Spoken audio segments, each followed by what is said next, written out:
السلام علیکم، میرا نام ہے ڈاکٹر فیصل علی۔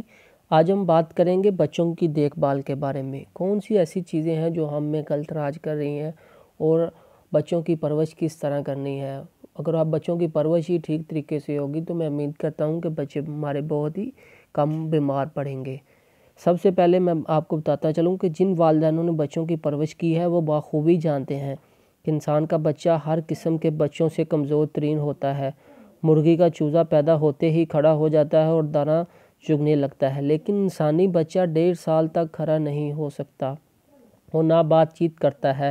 ذرا سی بے احتیاطی سے بیمار کر دیتی ہے اور بیماری کی صورت میں اس کا علاج بھی نہایت ہی مشکل ہوتا ہے، اور بہت ہی کم معالج ایسے ہوتے ہیں جو کہ بچوں کے علاج میں مشہور ہوتے ہیں۔ وجہ اس کی ظاہر یہ ہے کہ بچے میں ایسی علامتیں نہیں بتا سکتے۔ معالج کو اپنی عقل و تجربہ اور منطق سے کام لے کر بیماری کی تشخیص کرنا ہوتی ہے، اور علاج کی کامیابی کے لیے ضروری ہوتا ہے کہ تشخیص صحیح طریقے سے ہو۔ بچوں کے علاج میں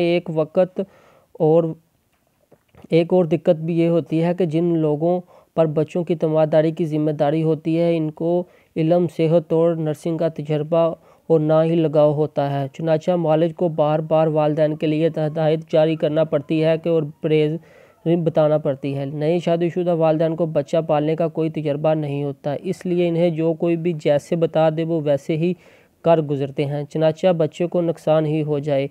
پرانی بوڑھی عورتیں جو عموماً طور پر بتاتی ہیں اپنے آپ کو اس معاملے میں بہت عقل مند اور تجربہ کار سمجھتی ہے، وہ بھی نئے جوڑوں کو طرح طرح کی توہمات کے بارے میں بتاتی ہیں جس سے بچوں کو مزید نقصان پہنچتا ہے۔ اکثر دیکھا گیا ہے کہ بچوں کو 105 درجے کا بخار ہے، گرمیوں کا موسم ہے، سب گھر والے گھبرائے ہوئے باغوں باغ بچے کو ڈاکٹر کے پاس لاتے ہیں۔ بچہ دیکھنے پر معلوم ہوتا ہے کہ اس کو کئی کپڑے اوپر تلے پہنائے ہوئے ہیں اور اوپر سویٹر بھی چڑھا رکھا ہے، اور حد یہ ہے کہ سینے پر روئی بھی رکھ دی گئی ہے۔ بچہ بے ہوش ہوا ہے، والدین کے پسینے چھوٹ رہے ہیں، بوڑھی عورتوں بھی ساتھ ہے، اور وہ کہی جا رہی ہے کہ بس ٹھنڈ ہو گئی، ماں نے کل لسی پی لی تھی، میں نے منع بھی کرتی رہی لیکن یہ نہیں مانی، اور آج پنکھے کے نیچے لیٹی ہوئی تھی، اس لیے یہ حال ہوا ہے۔ بڑی مشکل سے والدین کو بچے کے کپڑے کم کرنے پر رضامند کیا جاتا ہے اور ٹھنڈے پانی سے اسٹریچ کر بچے کو ہوش میں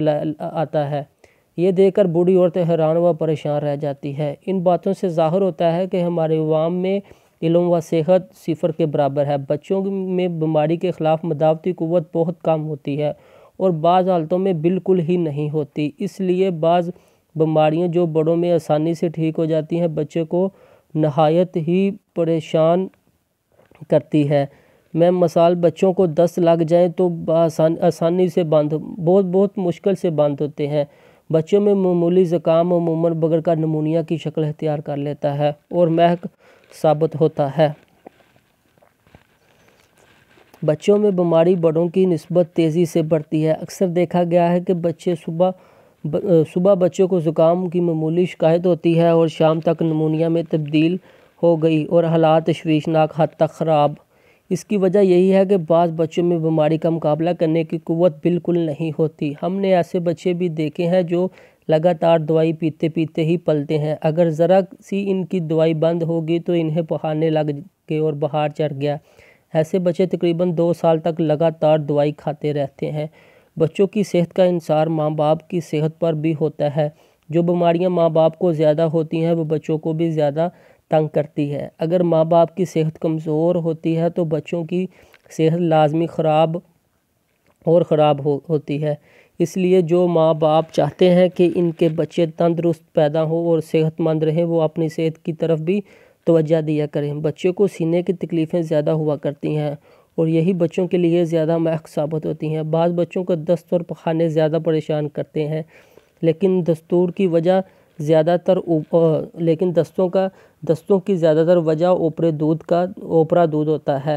جو بچے اوپرا دودھ کے یعنی مصنوعی غذا پر ہوتے ہیں ان کو بار بار پخانے لگتے ہیں اور اکثر کمزور رہتے ہیں، بلکہ اکثر دیکھا گیا ہے کہ ان کو سینے کی تکلیفیں بھی بہت زیادہ ہوتی ہیں۔ کچھ عرصے سے ہمارے ملک میں عورتوں کو یہ خیال پھیل گیا ہے کہ بچوں کو اپنا دودھ پلانے سے ماں کی صحت خراب ہو جاتی ہے اور چھاتی کی خوبصورتی ختم ہو جاتی ہے، اس لیے وہ زیادہ سے زیادہ اوپرے کے اوپرے کے دودھ کی طرف مائل نظر آتی ہیں، جس سے چھوٹے بچوں کی صحت پر نہایت برا اثر پڑ رہا ہے۔ مالی لوگ سمجھتے ہیں کہ بچے کو اپنا دودھ پلائیں، بچہ صحت مند رہے گا، لیکن وہ جواب دیتی ہیں کہ میرا دودھ کم ہے یا نہیں ہے، حالانکہ یہ بات مانی جانے والی نہیں ہے کہ ایک نوجوان عورت کا جس کا پہلا ہی بچہ ہو اور اسے دودھ کی کمی ہو۔ قدرت نے ماں کا دودھ بچے کے لیے بہترین غذا سمجھ کر بنایا ہے۔ ماں کے دودھ میں بچے کے لیے کچھ مدافعتی اجزاء خارج ہوتے ہیں جو کہ بچے کی بیماریوں سے حفاظت کرتے ہیں۔ انسان لاکھ کوشش کر کے مصنوعی دودھ کو ماں کے دودھ کی طرح فائدہ مند نہیں بنا سکتا۔ دودھ بنانے والی کمپنیاں اپنے دودھ کی تعریف کر کے ماؤں کو غلط راستے پر ڈال دیتی ہیں۔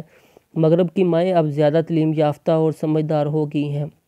اب وہاں اوپرے کے دودھ کا راج تقریباً ختم ہو چکا ہے۔ وہاں زیادہ تر مائیں اپنے بچوں کو اپنے دودھ پر پال رہی ہیں۔ جو والدین چاہتے ہیں کہ ان کا بچہ کم سے کم بیمار ہو اور وہ اپنے بچے کو اوپرا دودھ نہ پلائیں، وہ اپنا دودھ پلانے سے بچہ صحت مند رہے گا۔ طبی اصولوں کے مطابق بچے کو اپنا دودھ پلانے سے ماں کی صحت بھی اچھی رہتی ہے اور مختلف نفسیاتی بیماریوں سے بھی بچی رہتی ہیں۔ بعض مائیں سمجھتی ہیں کہ ڈبے والا پاؤڈر دودھ بچے کے لیے مفید رہتا ہے، لیکن میرا تجربہ یہ ہے کہ ڈبے والے دودھ سے تازہ گائے کا دودھ بہتر اور مفید رہتا ہے۔ میں صرف بچوں کے لیے ماں کے دودھ کے استعمال کا مشورہ دیتا ہوں۔ بعض مائیں پوچھتی ہیں کہ بچے کو دودھ کے علاوہ کیا چیز کھلائی جائے۔ بچے کو 6 ماہ تک ماں کے دودھ کے سوا کسی چیز کی ضرورت نہیں ہوتی، لیکن چھٹے مہینے کے بعد بچے کو مختلف ہلکی اور زرد ہضم غذائیں کھانے کی عادت ڈالنے کی کوشش کرنی چاہیے۔